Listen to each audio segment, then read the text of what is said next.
व्रजे प्रसिद्धं नवनीतचोरं गोपाङ्गनानां चतुकुलचोरम् व्रजे प्रसिद्धं नवनीतचोरं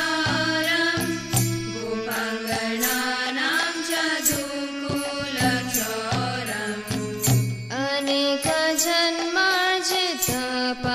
अनेकजन्मार्जितपापचोरं चोराग्रगण्यं पुरुषं नमामि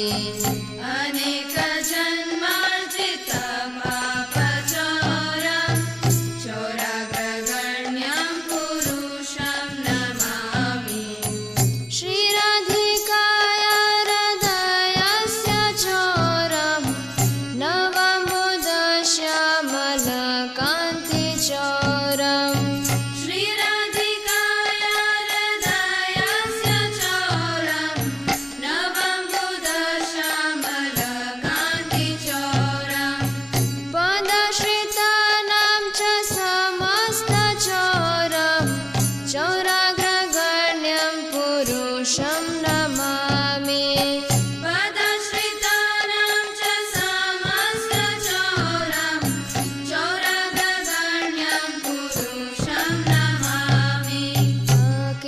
अकिञ्चनीकृत्य पदश्रितं यः करोति भिक्षुं पथि गेहहीनम् अकिञ्चनीकृत्य पदाश्रितं यः करोति भिक्षुं पथि गेहहीनम् केनाप्यहो भीषणचोर ईदृक् दृष्टश्रुतो वा न जगत्त्रयेऽपि केनाप्यहो भीषणचोर ईदृक् दृष्टश्रुतो वा न जगत्त्रयेऽपि यदीयनामपि हरत्यशेषं गिरिप्रसारानपि पापराशिन् यदीयनामपि हरत्यशेषं गिरिप्रसारानपि पापराशिन् आश्चर्यरूपो ननु चोर ईदृक् दृष्टश्रुतो वा न मया कदापि आश्चर्यरूपो ननु चोर ईदृक् दृष्टश्रुतो वा न मया कदापि धनं च मानं च तथेन्द्रियाणि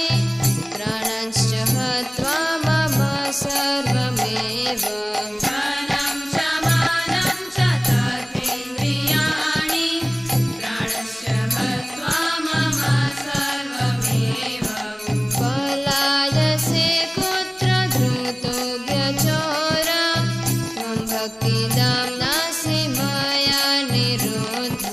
पलायसे कुत्र धृतो व्यचोर त्वं भक्तिदाम्नासि मया निरुद्ध छिन्नत्सि घोरं यमपाशबन्धं भिन्नत्सि भीमं भवपाशबन्धं छिन्नत्सि घोरं यमपाशबन्धं भिन्नत्सि भीमं भवपाशबन्धं छिन्नत्सि सर्वस्य समस्तबन्धं नैव त्वनो भक्तकृतं तु बन्धं छिन्नत्सि सर्वस्य समस्तबन्धं नैव त्वनो भक्तकृतं तु बन्धम् मन्मानसे तामसराशि घोरे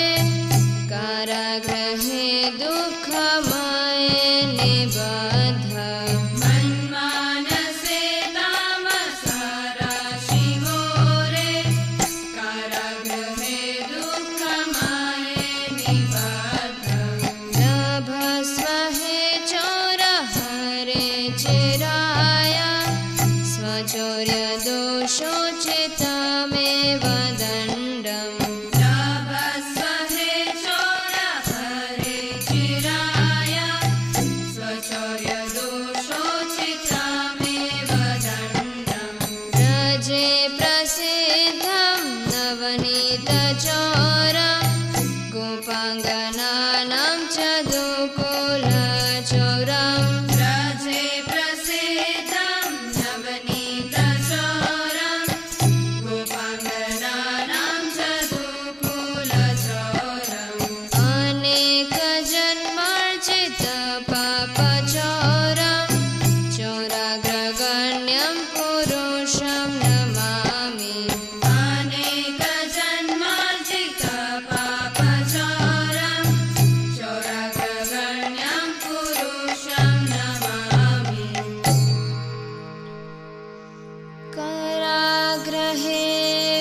सदा